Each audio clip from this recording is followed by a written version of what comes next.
വരണം. ശിവാലയ ഓട്ടത്തിൽ ഭക്തജനങ്ങൾ സന്ദർശിക്കുന്ന 12 ക്ഷേത്രങ്ങളിലും 12 വ്യത്യസ്ത മൂർത്തികളായി ഭഗവാൻ കുടികൊള്ളുന്നു എന്നാണ് ക്ഷേത്രരേഖകൾ പറയുന്നത്.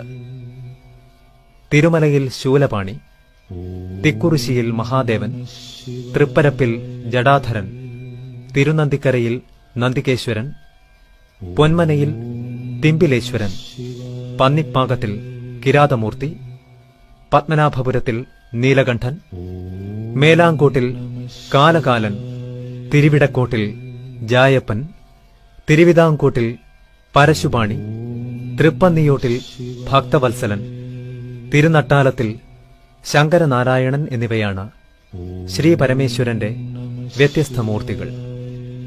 ഇത് തിരുമല ക്ഷേത്രം. 12 ശിവാലയങ്ങളിൽ പ്രഥമവും പ്രധാനവുമായ ക്ഷേത്രം.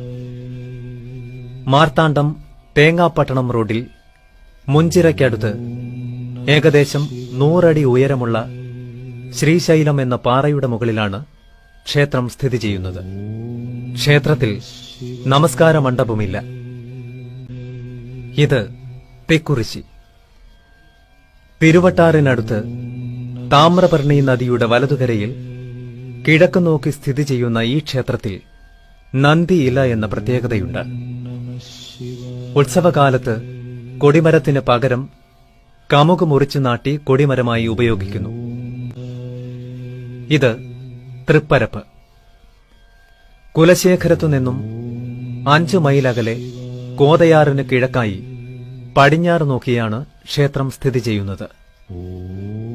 ദക്ഷയാഗം മുടക്കിയ ശേഷം ഉഗ്രകോപിയായി എത്തിയ പരമേശ്വരൻ പ്രകൃതി രമണീയമായ ഇവിടെ കുടികൊള്ളുന്നു എന്നാണ് സങ്കല്പം.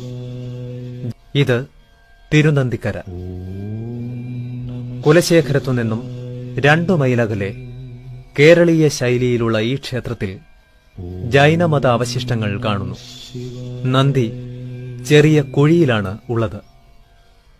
ഗർഭഗൃഹത്തിന് ചുറ്റും വിഷ്ണുവിന്റെ 10 അവതാരങ്ങളും ചെമ്പിൽ തീർത്തിരിക്കുന്നു.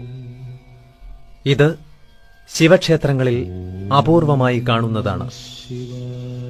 ക്ഷേത്രത്തിന് തൊട്ടടുത്തുള്ള ഗുഹാക്ഷേത്രത്തിൽ 8ാം നൂറ്റാണ്ടിലെ കേരളീയ തനിമയുള്ള ചുവർ ചിത്രങ്ങളുണ്ട്. ഇത് പൊന്മന. കുലശേഖരത്തിന് കിഴക്കുമാറി 4 മൈൽ അകലെ കാണുന്ന ഈ ക്ഷേത്രത്തിലെ കൊടിമരം ഈയിടെ പ്രതിഷ്ഠിച്ചതാണ്. മുഖമണ്ഡപത്തിന് പുറത്ത് ദാരുനിർമ്മിത നവഗ്രഹങ്ങളുണ്ട്.